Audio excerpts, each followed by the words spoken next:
graders, welcome to the first day of talking about responsibility at home and at school. So our first topic is about responsible eyes. So our eyes are very important because they help us see. If we didn't have our eyes, we wouldn't be able to see what was happening around us and what we're supposed to be doing.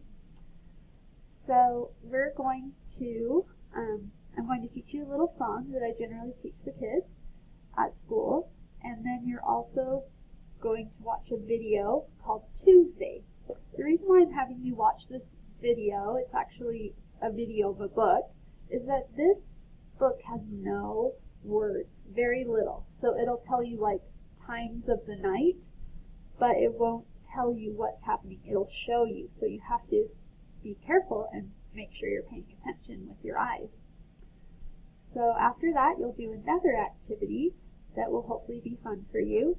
And then right now, I will teach you the first part